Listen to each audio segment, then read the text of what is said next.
혹시 인턴이라는 영화 보셨나요? 인턴이라는 영화를 보면은 벤이라는 할아버지가 나오시는데 거기에 스타벅스 얘기가 잠깐 나옵니다. 이분이 은퇴를 했는데 매일 아침에 일어나서 7시 15분이면 스타벅스에 간대요. 뭔가의 구성원이 된 것 같다고 합니다. 인턴 앞부분에 나오는 스타벅스 얘기를 보면서 제가 왜 이렇게 스타벅스에 매니아들이 많을까라는 생각을 하게 됐습니다. 근데 이제 그 책을 쭉 보다 보니까 스타벅스 회장이 그 슐츠 형님이잖아요. 슐츠 형이 뭐라고 했냐면 우리는 커피를 파는 곳이 아니다 라고 얘기를 하는 거예요. 그 사람들이 그럼 니네는 뭐 하는 곳이냐 물어보니까 우리는 커피와 커피와 사람과 공간을 연결해 주는 곳이다 라고 정의를 내리더라고요. 이게 이제 브랜드 아이덴티티라고 하잖아요. 철학이라고 하는데 제가 중요한 걸 발견했어요. 뭔가 철학이 있는 카페, 철학이 있는 가게가 되려면 부정을 먼저 시작해야 되더라고요. 우리는 치킨을 팔고 있는 게 아니야. 우리는 커피를 팔고 있는 게 아니야. 우리는 도시락을 팔고 있는 게 아니야. 그럼 사람들이 궁금해서 물어보거든요. 그럼 니네가 뭐야? 그때 나의 대답을 해주면 그게 철학이 되는 것 같습니다. 철학이 있으면 그게 표현이 되는데 이제 스타벅스에서 하고 있는 것 중에 하나가 이름을 불러주는 마케팅이에요. 지금도 스타벅스 코리아, 그러니까 우리나라에 있는 데 가보면 진동벨을 쓰지 않습니다. 걔는 이름을 부르거든요.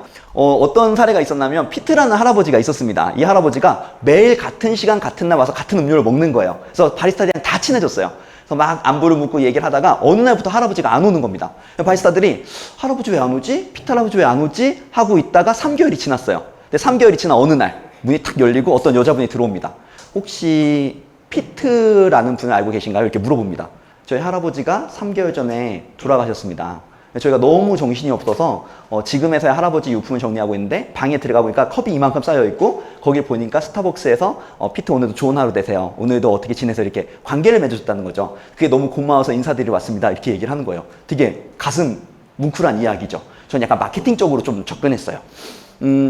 이렇게 되려면 우선 두 가지를 알게 됐어요. 첫 번째는 고객의 이름을 알 수 있는 어떤 시스템이 있었겠다. 두 번째는 그거에 대해서 응대를 할 수 있는 어떤 매뉴얼이 있었겠다라는 생각이 좀 들었습니다. 그래서 제가 매출에 대해서 좀 고민해보니까 매출은 숫자가 아니더라고요. 매출은 결국은 고객이더라고요. 매출이 오른다가 아니라 고객들이 많이 온다고요. 매출이 떨어진다가 아니라 고객들이 이탈하고 있다는데 그중에 생존을 위한 가장 중요한 키워드는 관계라고 생각을 합니다. 제가 이제 한 가지 키워드를 발견했어요. 재방문이라는 키워드였어요. 그러니까 뭐를 팔든지 왔던 고객만 다시 오면 되더라고요. 되게 심플하게 생각해서 커피를 팔든 설렁탕을 팔든 리모컨을 팔든 왔던 고객만 다시 오면 되는 것 같아요. 맞죠? 그리고 이제 보다 보니까 또 새로운 개념 하나 발견하게 됩니다. 라쿠텐이라는 일본의 어떤 11번가 같은 온라인 쇼핑몰 있잖아요. 얘네 마케팅 팀에서 재밌는 걸 발견해요. 왜 온라인에서 파는 데에서 매출의 차이가 날까라는 질문을 한 거예요. 그러니까 오프라인은 목에 따라서 매출이 달라지잖아요. 대로변에 있는 목이랑 저쪽 골목에 있는 목이랑은 매출이 다릅니다. 달라야 되고요. 근데 온라인은 목이 없잖아요. 온라인은 같은 상품을 같은 프로모션으로 같은 가격에 파는데 여기는 100배를 팔고요. 여기는 하나도 못 파는 거예요. 왜 이럴까? 이제 미치겠는 거예요. 얘네 마케팅 팀이. 그래서 그거를 분석하고 알아냅니다. 그래서 걔네가 발견한 법칙이 사람의 기척이라는 개념이에요. 사람의 기척이 있는 곳은 장사가 잘 되고 사람의 기척이 없는 곳은 장사가 안 되는구나. 사람의 기척이란 사람이 많이 다녀가고 있다는 느낌이래요. 배달의 민족을 딱 이제 야식을 먹잖아요. 저는 이제 11시 마감하고 가면 되게 배고파서 딱 키면 치킨집이 쫙 뜹니다. 60개 정도 뜨더라고요. 그러면 뜨면 거기 위에 보면은 사장님 댓글 100개, 리뷰 100개. 그 다음 거 딱 보면 사장님 댓글 30개, 리뷰 20개. 그 다음 보면 사장님 댓글 없고 리뷰도 없어요. 그럼 어디서 시키세요? 100개에서 시킨다는 거죠. 왜 거기서 맛있는지도 모르고 그냥 사람의 기척이라는 거죠. 온라인에도 사람이 많이 오가고 있다는 느낌을 주면 사람들이 온대요. 자, 오프라인도 마찬가지죠. 저희가 놀러 갔어요, 서울에. 근데 아예 정보를 모릅니다. 음식점이 3개가 있어요. 띵띵띵 있어요. 첫 번째 집을 딱 보니까 사람이 한 명도 없어요. 두 번째 집을 딱 보니까 사람이 2명 앉아 있습니다. 세 번째 집을 딱 보니까 사람이 바글바글해요. 어디 가세요? 보통은 세 번째를 간다는 거죠. 근데 이런 게 다 사람의 기척이라는 걸 제가 깨달았어요. 근데 문제는 적용을 해야 되는데 카페에 적용할 만한 게 없는 거예요. 그래서 어떻게 할까 하다가 어느 날 갑자기 쿠폰에 대한 생각이 떠올랐습니다. 저희 쿠폰은 이렇게 생겼는데 바인더에 넣자라고 생각을 했습니다. 이렇게 생긴 바인더 A5에 넣고요. 한 잔을 먹을 때마다 이렇게 음료 쿠폰을 찍는 거예요. 이게 앞뒤로 250잔입니다. 제가 이걸 만들면서 평생 플랜이라고 생각했어요. 평생 플랜. 한 번 만들면 평생 카페허밍의 고객이 됩니다. 되게 멋있죠? 쭉 가다 보니까 어떤 분이 거의 다 오신 거예요. 거의 다 채우더니 저한테 물어봅니다. 사장님, 이거 다 채우면 뭐 줘요? 엄청 고민했습니다. 뭘 드려야 될까? 엄청 고민했어요. 뭘 드려야 되지? 제가 생각해낸 거는 명예의 전당이었어요. 근데 이제 사람의 심리가 재밌는 게 500잔까지는 아무 말씀 안 하시더라고요. 근데 1000잔쯤 오니까 이번에 어금니를 꽉 깨물고 물어보시는 거예요. 사장님, 제가 1000잔 정도 먹었는데 뭐 줘요? 했는데 이때 명예 준다고 하면 명치를 진짜 시기 맞을 것 같은 거예요. 하다가 엄청 고민했습니다. 뭘 드려야 될까요? 1000잔 드신 분한테. 저는 제가 생각한 건 이거였어요. 카페 허밍 노열 패밀리, 귀하께서는 카페 허밍 노열 패밀리로서 카페 허밍의 발전과 운영에 크게 공헌하였기에 그 고마운 마음을 잎에 담아 드립니다. 누나들이 한 7번 정도 봤더니 다른 걸로 하자 해서 요즘 좀 바뀌었습니다. 어쨌든 이렇게 가고 있어요. 마케팅을 할 때는 처음에 계획을 하고요. 실행을 한 다음에 반드시 피드백을 해야 된대요. 예를 들어서 1+1 행사를 그냥 하는 게 아니라요. 내가 1+1을 했을 때 내가 얻고자 하는 거, 원하는 걸 써야 된다는 거죠. 저는 장사는 약간 게임 같다고 생각하거든요. 제가 하고 있는 놀이나 게임은 이분들을 같이 잘 데리고 가는 거죠. 어떻게 하면 이분들이랑 계속 갈 수 있을까 이 생각을 좀 합니다. 어떤 공간에 나의 이름과 얼굴이 있으면 공간에 애착이 생긴대요. 제가 그걸 보고 나서 이거다! 이래갖고 이제 4,300원짜리 마카로 다 썼어요. 이름을 다 썼습니다. 홀더 자꾸 버려서 홀더 뒤에다 랭킹 썼거든요. 가장 많이 드신 분들 뭐 이렇게 2080잔, 뭐 1500잔. 책 추천 하나 하겠습니다. 정말 후회하지 않을 책이고요. 서비스가 무엇인가? 되게 어려운 문제잖아요. 서비스가 뭘까? 고객이 배려받고 있다는 걸 느끼게 해주는 모든 활동이래요. 저희 카페 같은 경우는 시럽을 넣어드려요. 근데 왜 넣어주냐면 제가 이제 카페를 딱 가서 바리스타한테 시럽 좀 넣어주세요 하면은 저기 서비스 테이블 가서 누세요 이러잖아요. 근데 약간 저는 그걸 한번 경험할 때마다 아 내가 배려받고 있구나 이걸 느껴본 적은 없거든요. 9월 달에 전화가 한 통 왔습니다. 전화 받으니까 감사합니다. 카페홈입니다 이러니까 사장 바꾸세요 이러더라고요. 아, 네 제가 사장입니다. 그러니까 아니 직원 교육을 어떻게 시켰길래 직원들 때문에 제 차에 라떼가 다 쏟아졌잖아요. 딱 얘기를 한 거예요. 너무 죄송합니다. 그래서 우선 알아보고 바로 전화 드리겠습니다 하고 알아봤습니다. 저희는 아르바이트 직원 다 이사님이라는 호칭을 써요.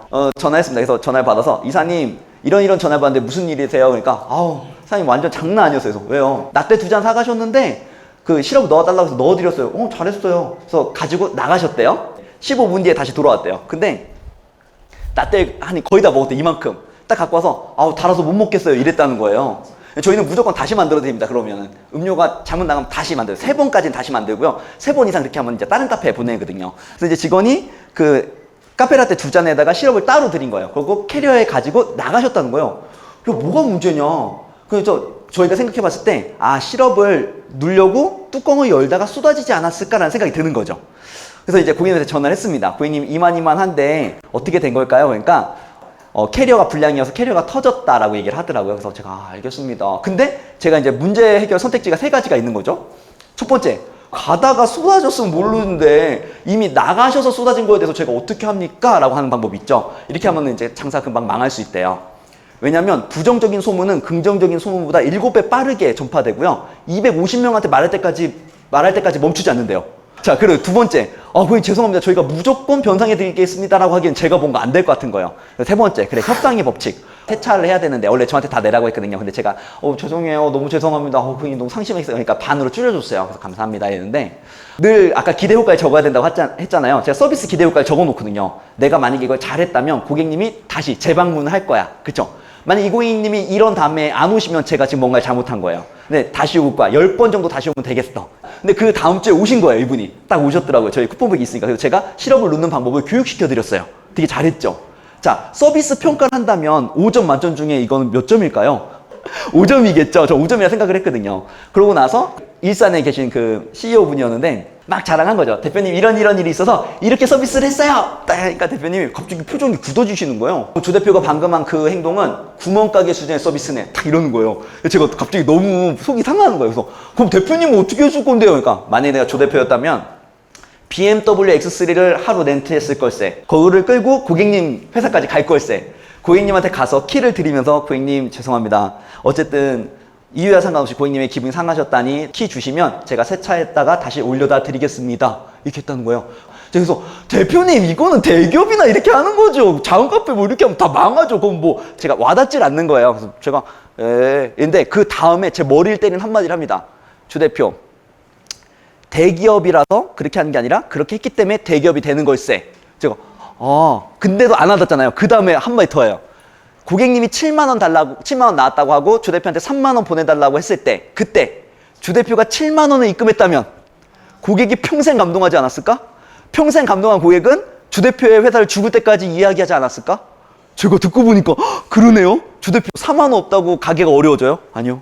사망 없다고 가정이 어려워져요? 아니요. 왜 그랬어요? 그러게요. 이러고 나서 이렇게 경고한 마음으로 이제 카페에 왔습니다. 저는 장사에서 가장 중요한 게 생존이라고 생각해요. 생존은 사람의 일이고요.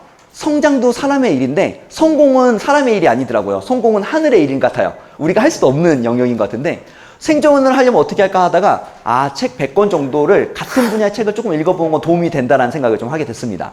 본계적이라는 개념을 배웠어요, 제가. 본 거, 깨달은 거, 적용할 거라는 단어인데 이제 무엇을 봤을 때 딱 한 가지만 적용해 보는 거래요. 그래서 강의를 들으면 다 할 필요가 없고 딱 한 가지, 아주 작게 한다 이런 개념입니다. 제가 이거는 되게 소개시켜 드리고 싶어요. 일주일에 책을 한 권 읽는 방법인데 제가 이제 방법을 개발해냈습니다. 그래서 280쪽에서 250쪽 사이로 책이 만들어집니다. 그러면 월, 화, 수, 목, 금, 토, 일 7일이니까 이걸 나누면 40조씩 나눌 수 있어요. 책을 딱 사시면 나누는 거예요. 그래서 이렇게 책을 접습니다. 이렇게 월, 화, 수, 목, 금, 토, 일이라고 이렇게 접는 거죠. 이렇게 접으면 40쪽이면 요만큼 되거든요. 요만큼. 읽으면 한 15분 정도 읽는 건데 요 정도쯤만 한번 읽어보는 거죠. 나랑 연결되어 있는 분야를. 근데 진짜 중요한 거는 적용하는 게 가장 중요하더라고요. 책을 읽는 게 아니라 적용하는 게 가장 중요한 건데 배민다움을 읽어보셨어요? 제가 배달의 쪽에서 강의해서 그런 게 아니라 그 전에 저는 읽었거든요. 꼭 한번 읽어보세요. 이렇게 써 있습니다. 저는 배수의 진을 절대 치지 말라고 강조합니다. 오히려 무언가를 꼭 해내야겠다는 독하게 결심하면 문제가 생긴 것 같아요. 즐기면서 작은 성장을 만들어 나가는 것이 중요하죠. 근데 그 얘기를 쭉 보면서 이런 생각이 떠올랐어요. 판자가 있어요. 60cm, 폭은 60cm, 길이는 3m입니다. 한 요 정도 되는 판자가 있어요. 그거를 바닥에 놓고 자 걸어보세요 하면 다 걸을 수 있잖아요. 즐겁게 이렇게 눈 감고 걸어보세요 해도 걸을 수 있잖아요. 근데 그 판자를 절벽 위에다 딱 얹어 놓는 거예요. 똑같습니다. 60cm, 폭은 3m, 절벽 위에. 자 걸어보세요 하면 잘 못 걷잖아요. 왜 못 걸을까요? 떨어지면 죽거든요. 근데 진짜 변한 건 뭘까요? 판자는 그대로예요. 그렇잖아요. 진짜 변한 거는 내가 그걸 바라보는 중요도가 높아진 거죠. 근데 장사는 제가 보니까 너무 잘해야지 이러면 잘 안 되는 것 같아요. 내가 반드시 성공해야지 이래도 잘 안 돼요. 너무 진지하면 안 되더라고요, 장사는. 왜냐면 되게 진지하면 내가 8천만 원 투자했어. 나 지금 완전 진지해. 나 3명에 3잔 시켜야 돼. 근데 애들이 막 아줌마 여기 프라페 한 잔 주세요. 그러면 막 되게